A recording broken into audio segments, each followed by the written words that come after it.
दूल्हे के एक इस पर दुल्हन ने दर्ज कराई फर्द। शादी के 4 दिन बाद होगा तलाक। परिवार वालों ने काफी समझाने का प्रयास किया लेकिन दुल्हन किसी की नहीं सुनी। वो अपने पति के खिलाफ थाने पहुंच गई। आप देख रहे हैं BNP न्यूज। उत्तर प्रदेश के संभल में एक शादी की रिसेप्शन पार्टी में एक बवाल हो गया।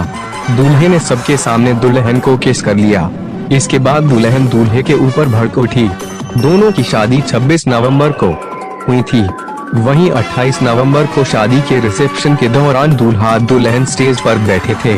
करीब 300 मेहमानों के सामने दूल्हे ने अचानक दुल्हन को किस कर लिया। इससे नाराज होकर दुल्हन स्टेज छोड़कर अपने कमरे में चली गई।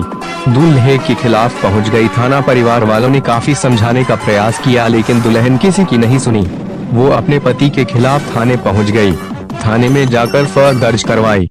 अपनी शिकायत में उसने कहा, मैं अब उसके दूल्हे के साथ नहीं रहना चाहती। मैं अपने घर पर रहूंगी।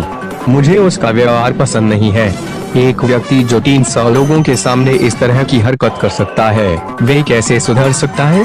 इसलिए इसके लिए उनके खिलाफ कार्रवाई की जानी चाहिए। स्टेज पर किस करने का शर्त। हालांकि दूल्हे ने आरोपों का खंडन किया और कहा कि किस उसके और उसकी दुल्हन के बीच एक शर्त का हिस्सा था।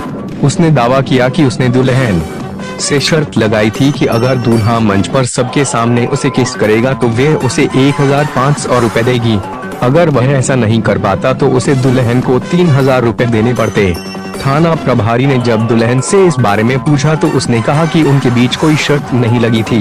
तलाक तक बात पहुंच गई। काफी देर तक चली बहस और बहस के बाद दोनों पक्षों में इस बात पर सहमति बनी कि दूल्हा दुल्हन एक साथ नहीं रहेंगे। पुलिस अधिकारियों ने कहा कि चूंकि उनकी शादी अभी तक रजिस्टर नहीं हुई है, इसलिए वे चाहें तो तलाक के लिए फाइल कर सकते हैं।